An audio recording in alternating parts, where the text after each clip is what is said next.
Well, today on The Garden Life, Christmas continues to unfold. Santa hasn't arrived yet, but we feel fairly confident he is on the way.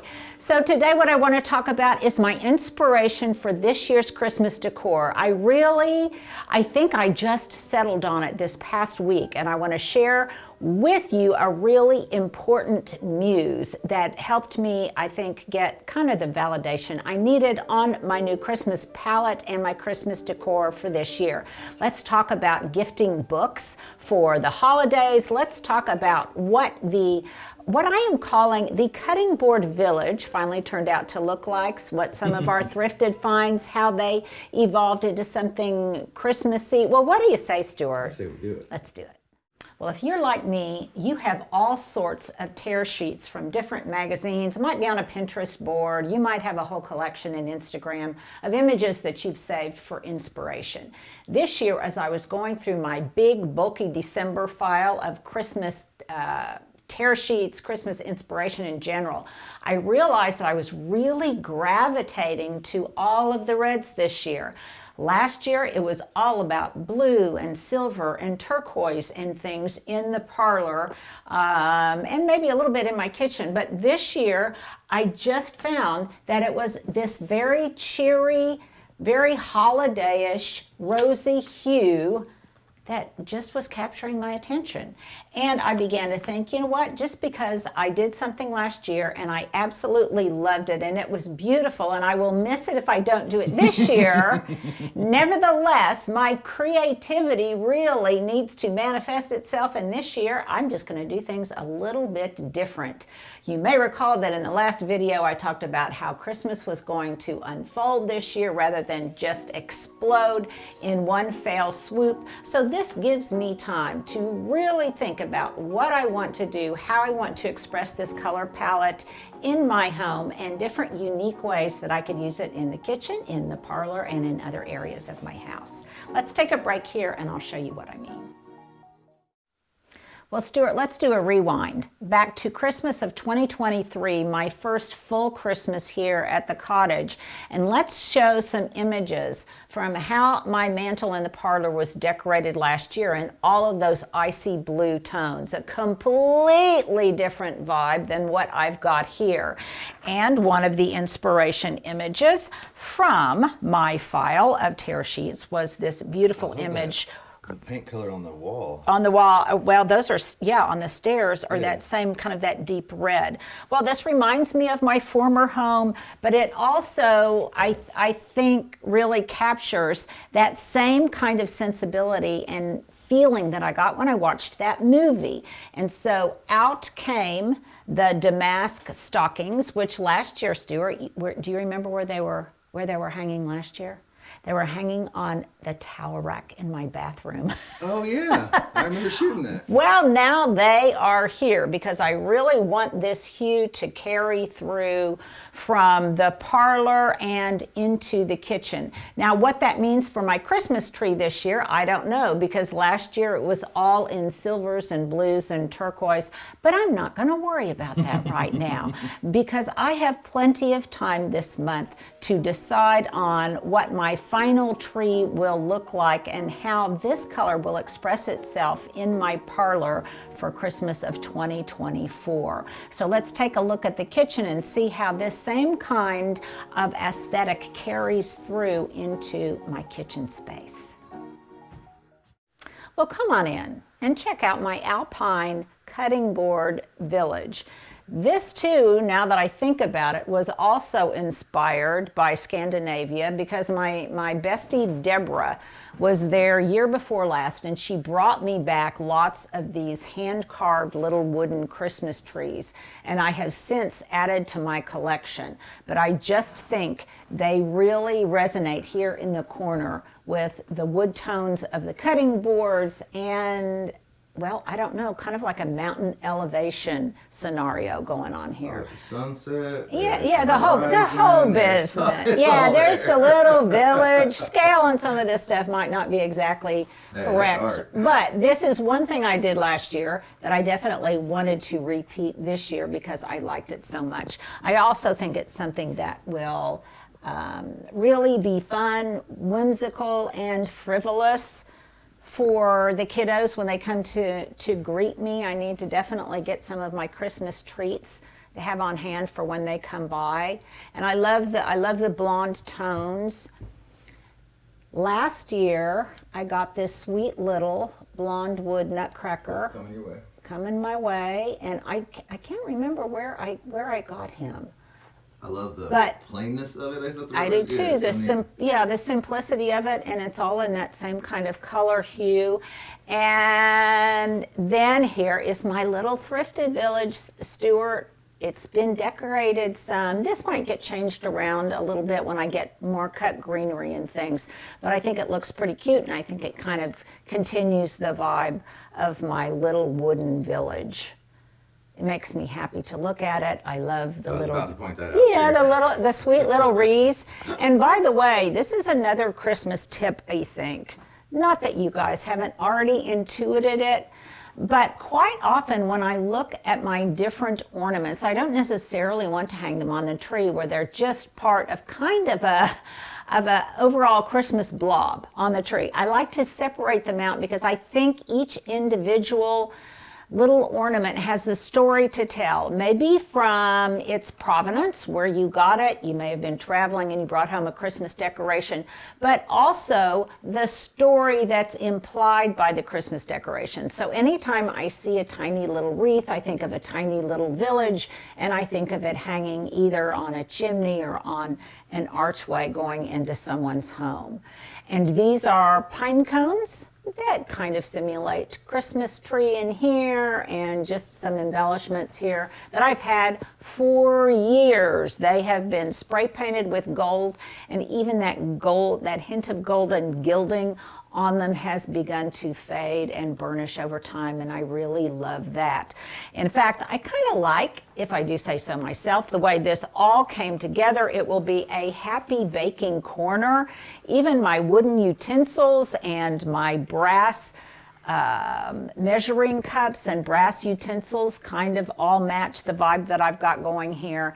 And then a little bit later, now don't judge me by the messiness of my drawer, you guys. But Stuart, when you come over here, yeah, this is my baking drawer. And I am going to be replenishing it with fresh supplies, cleaning it out, and getting ready to press it into service for all the holiday baking. Something else that I did was, as Stuart has already showed you, I've put out my Spode china to use on a daily basis. In fact, in my house, I like to use it more on a daily basis than I actually do for Christmas. Yes, it's a little bit cliche, but I don't care because it's nostalgic to me. It reminds me of growing up. It really reminds me of my second mom, and it's hidden away all during, well, the other 11 months of the year. So why not let it shine for breakfast, lunch, and dinner, and on your own tables through the holiday season? Okay, if you have followed my channel for any length of time, you probably recognize this pot-bellied bowl. I got it while thrifting. It was $5.99. And we've seen more of them around since, right? And we've seen more of them around since, but I think this is going to be where I keep the goodies for the kiddos that come by and are always kind of now expecting a little bit of a treat from me. So it might be filled with candy canes. I'm thinking it would look great with those confectionate sugar, are they called Mexican white wedding cookies? I think that would be fun in here. Anyhow, lots of just little treats from the kiddies when they come by, because I don't have any kiddies of my own yet, but one can dream. So here's my question of the day. If you were me, what would you put in here to treat the little kiddies when they came by? Well, in thinking about why I was so drawn to those red tones, I came up with maybe an answer. A very influential movie that I watched the other night. It's a brand new film. It came out, I think, on November 29th. It's a Norwegian film, so it will have English subtitles. And the name of it is The Snow Sister. It was breathtakingly beautiful. What can I say? The cinematography was fabulous.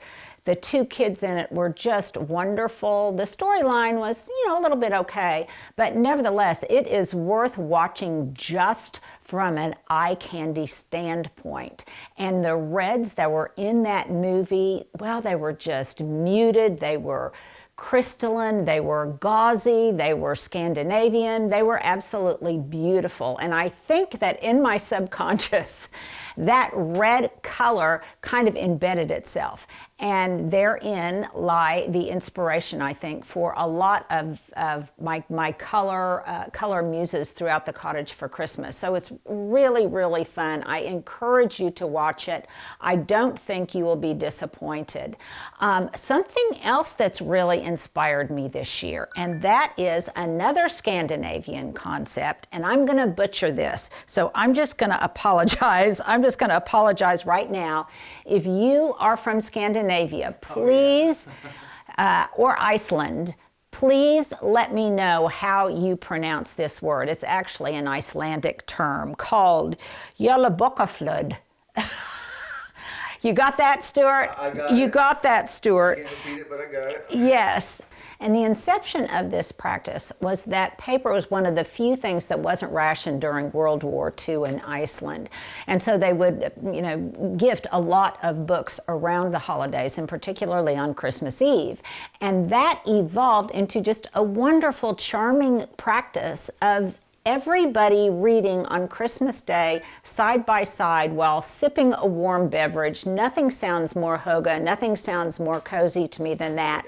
And in fact, when my son Johnny was growing up, and even still, it's one of his favorite things to do. And that is where we are all together in front of the fire with some kind of delicious beverage, and we are all reading in unison side by side. And I just think nothing is more charming, and thank you, Iceland, for coming up with that concept. So consequently, people will be getting books from me for Christmas, and whether we all read together or not, definitely it will channel the spirit of that wonderful Icelandic practice.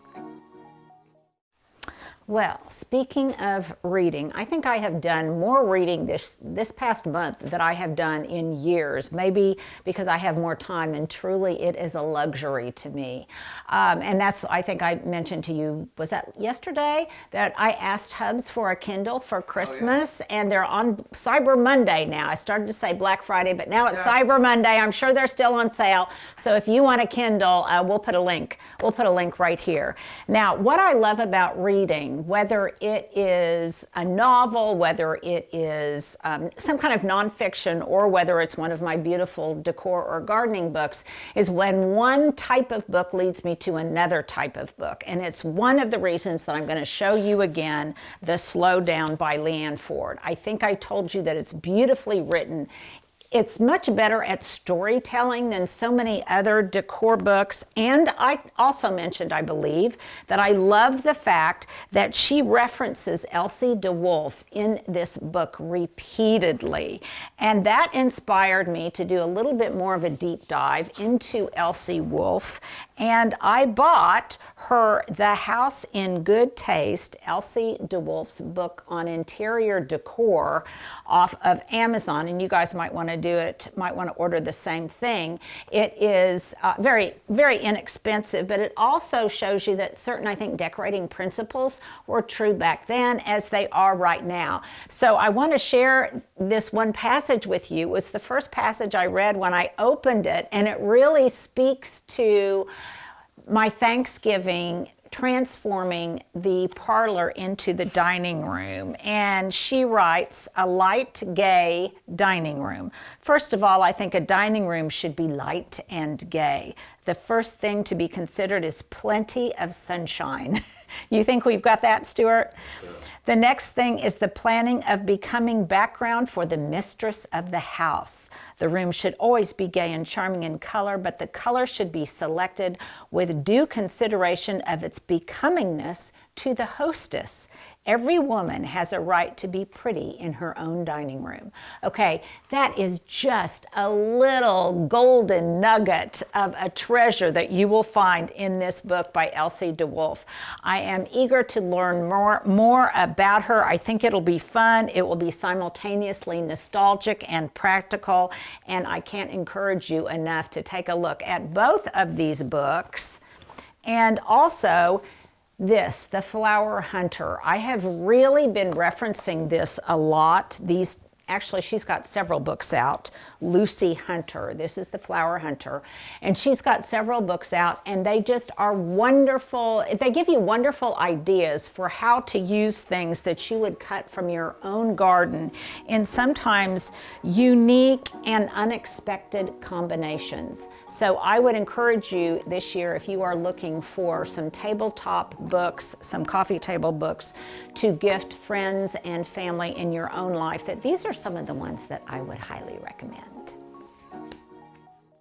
Well, Stuart just walked in the great room and he said, boy, this looks like a room that is getting ready for Christmas. And indeed it is.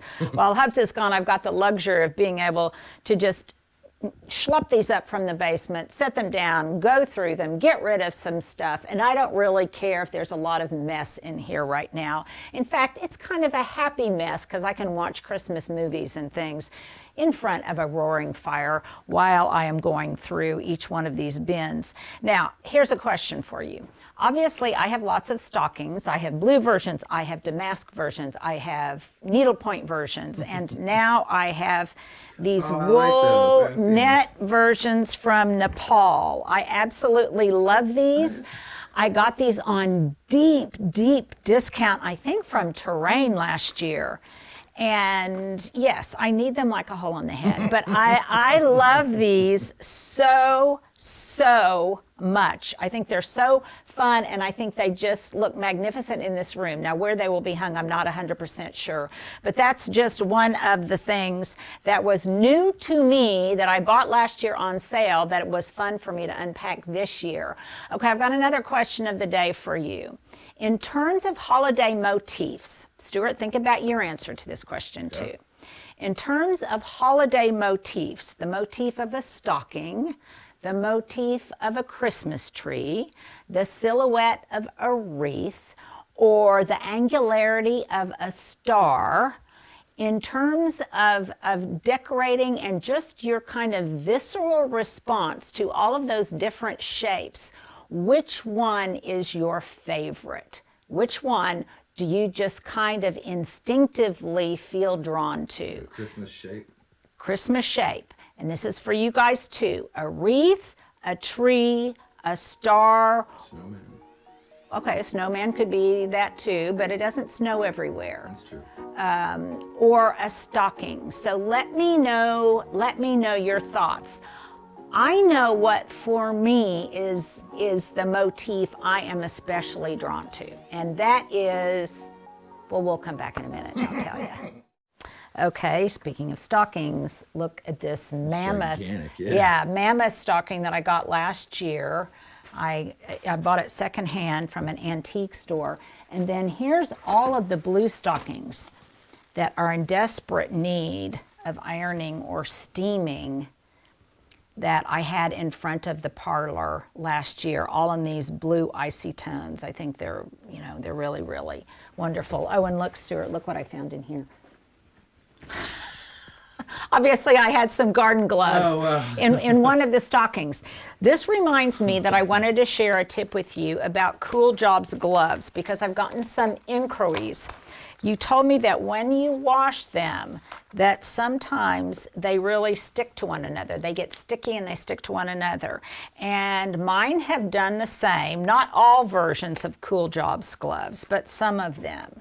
So here is what I do when I wash them. And that is, these are brand new. So imagine that these are muddy, dirt encrusted, weedy, and filthy. Okay, so when I bring them in, I just kind of hose them down in my sink. I give them just a good rinse first to get off all of the really big chunks of mud and muck. Then when I'm going to wash them, I put them in one of those mesh washing machine bags, and I turn them kind of inside out like that.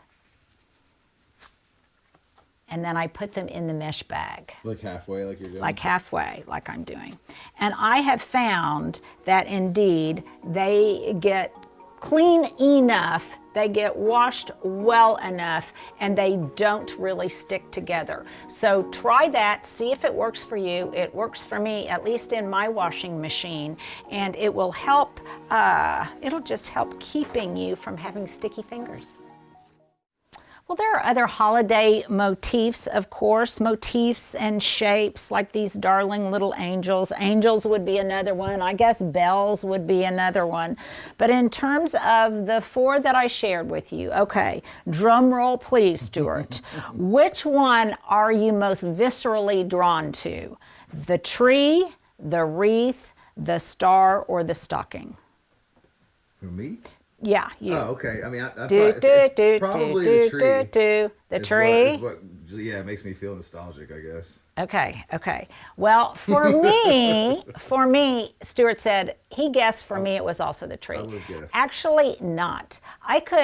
Over the holidays, I could not even put up a tree and take delight in all of the other things, especially the stockings. But most importantly for me, the wreath. I absolutely love the wreath shape. I love the circularity of it. I love the quality of the infinite about it. I just love its symbolism. So for me, a wreath is definitely the motif that I couldn't live without. I would probably over the holidays, I would have a wreath before I'd have a tree, maybe even multiple wreaths. You do have wreaths all year long. Yeah, I do, and that you hang in your windows.